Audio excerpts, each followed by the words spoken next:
Now, in the case of a technological object, maybe the jets are coming out of thrusters, in which case technological thrusters can reach much higher speeds for the gas that comes out of them, in which case we don't need as much mass. The fuel can be a small fraction of the mass of the spacecraft. So the coming weeks will be really decisive. Either we see a fragmented object where the pieces will get separated from each other by the tide from the sun. NASA did not plan to drop a bombshell that morning. The agency thought it was simply releasing a new batch of calibrated images, the kind of quiet data dump that usually only planetary scientists and a few space nerds ever notice.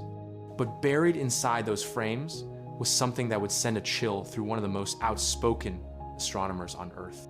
Within hours of seeing them, Avi Loeb was on the phone, then on camera, issuing what he called his final warning about the interstellar comet now tearing its way back out of the solar system, 3I Atlas. The new close-up views did not come from a single flagship observatory. They were stitched together from a strange, improvised network.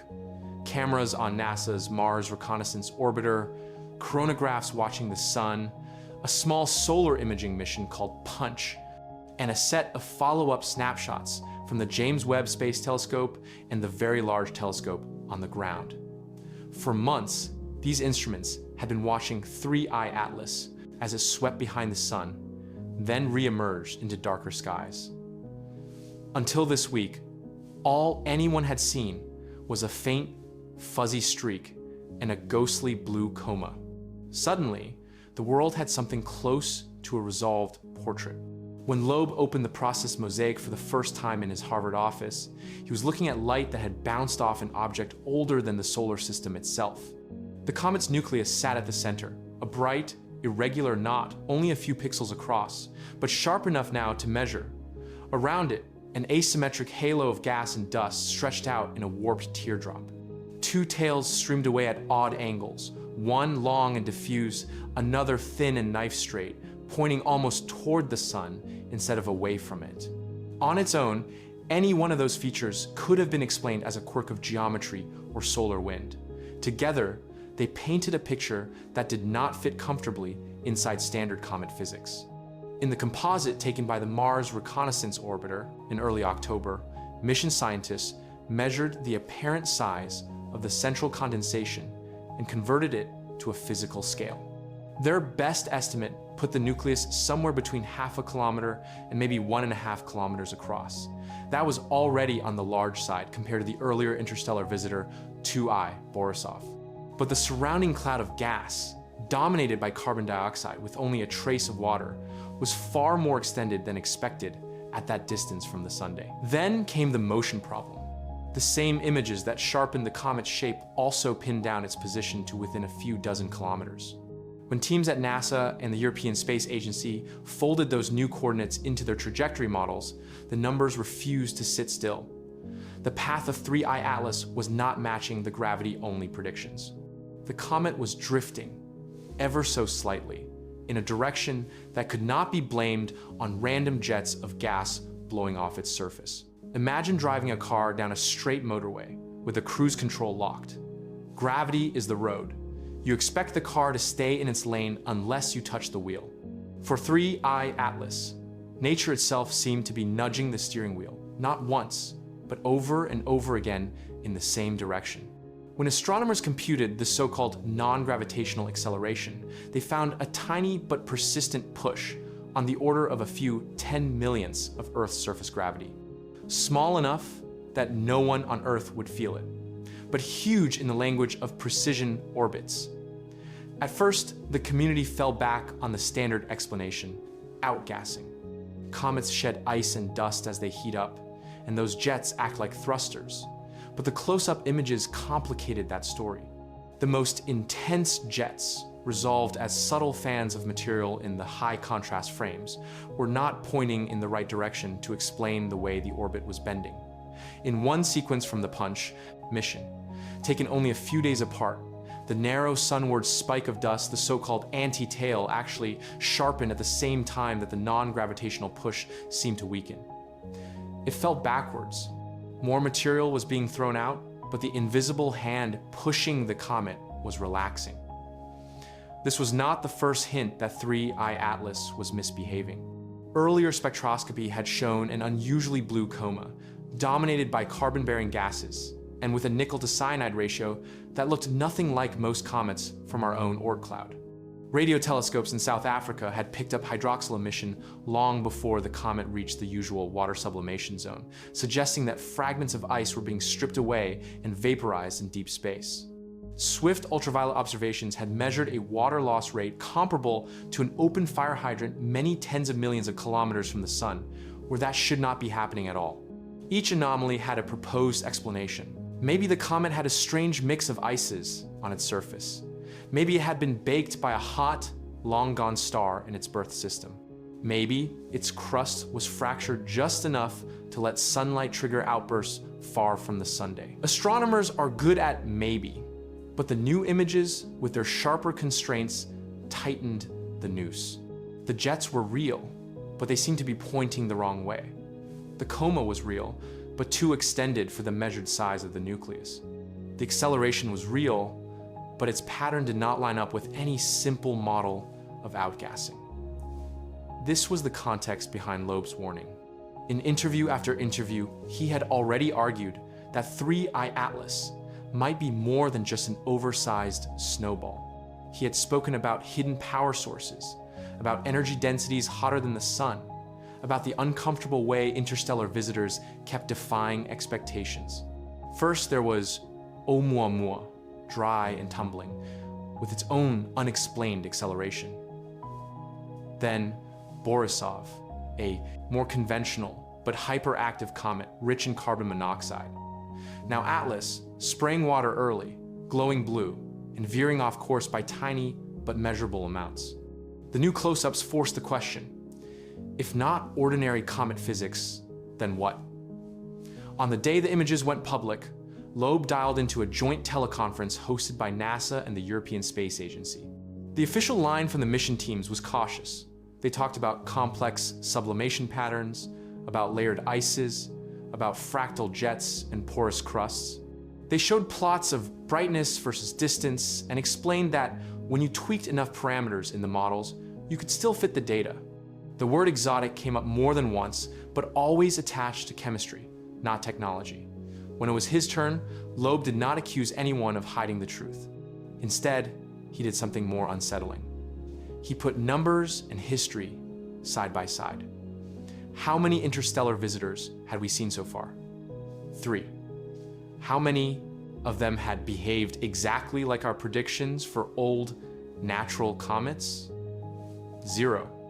How many had shown unexplained forces at work out of proportion to their visible outgassing? 2. When you have a sample that small, every case is a loud data point. He reminded the audience that our first close-up images of planetary surfaces had also carried surprises. Mars was more eroded than expected. Jupiter's moons were more active. Comets from our own neighborhood had turned out to be darker, lighter, fluffier, or stronger than any textbook had suggested.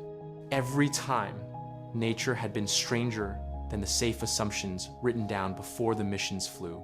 His final warning, the one that flashed across headlines and live-stream thumbnails within hours, was not about doom. It was about complacency.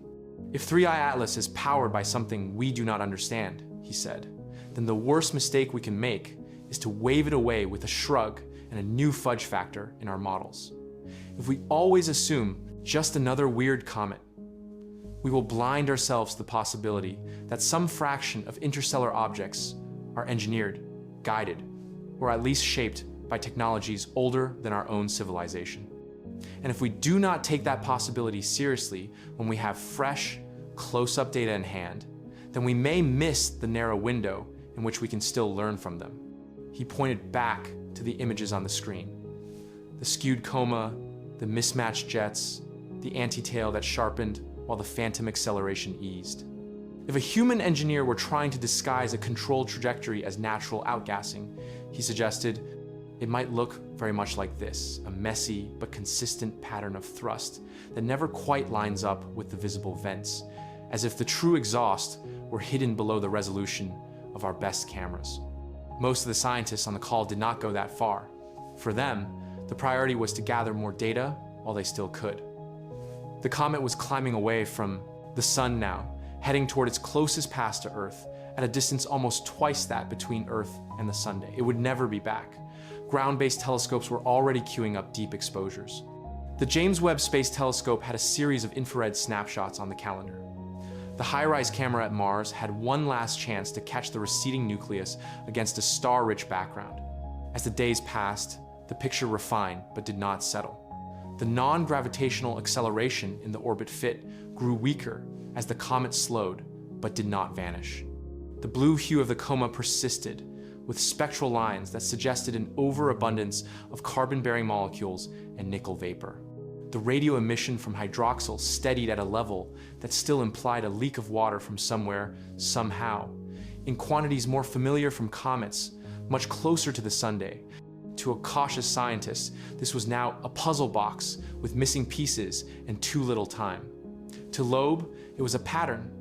His blog, posts and essays framed 3I Atlas as another hint that our cosmic environment may be littered with relics, probes, or fragments of technologies that no longer have living builders to claim them. In that picture, the interstellar visitors are not just random refugees from distant planetary systems, but messengers from a much older phase of the galaxy. He was careful to phrase it as a hypothesis, not a declaration. He acknowledged every natural explanation on the table. Maybe Atlas was simply a comet with deeply buried pockets of super volatile ices that only lit up under specific angles of sunlight. Maybe its nucleus had an irregular shape, like a dumbbell or a shard, that made its rotation couple strangely to the outgassing jets. Maybe the non-gravitational forces were a complex sum of many small jets we simply could not resolve. But his warning remained. If we do not build missions capable of flying out to meet the next interstellar visitor up close, we will be having the same argument again in a few years, with slightly sharper images and slightly better models, and still no definitive answer. In a sense, 3I Atlas has arrived at an awkward time in human history. Our telescopes are good enough to see anomalies, but our spacecraft are not yet agile enough to chase them on short notice. There were concept studies on the shell-fast interceptors, ready to launch probes that could be redirected to any new interstellar object within weeks of its discovery. None of them flew in time. By the time Atlas was spotted heading in, it was already too late to design, build, and launch a dedicated chaser. So we watched from afar, from Mars' orbit and from deep space and from Earth's night side, piecing together a story from photons that left the comet minutes or hours ago. We can measure its light curve, its spectra, its changing tail. We can track its path to many decimal places. We can argue, as scientists always have, about which models are overfitted and which are conservative. What we cannot do is fly alongside the nucleus, taste the gas directly, or map its surface in detail. That gap between what we can see and what we need to know is what gives Loeb's warning its edge. He is not promising answers. He is reminding us that the questions are bigger than any one mission, and that we are now on our third interstellar example without a single close flyby. In a decade or two, the story told about 3I Atlas may look very different. Perhaps by then, surface missions to other comets will have revealed exotic ice structures that make Atlas seem ordinary in hindsight. Perhaps a future interstellar visitor will arrive on a trajectory that is so obviously artificial, so sharply decelerated or bizarrely oriented that no one will be able to pretend it is just another wandering rock. Or perhaps the galaxy will keep its secrets a little longer, sending us objects that always sit just at the edge of our understanding.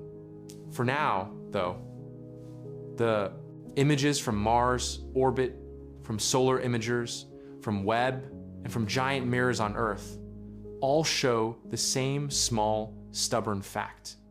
A fragment of another star's history has swept through our neighborhood, behaved in ways that do not quite add up, and is now on its way back into the dark between the stars. Whether 3I Atlas is a natural comet with unusually complex physics or a relic of alien engineering, it has already done something important. It has forced us to confront how little we know about the true diversity of objects moving between the stars, and how timid our current exploration plans really are. Loeb's final warning, stripped of headlines and controversy, is simply this: do not look away.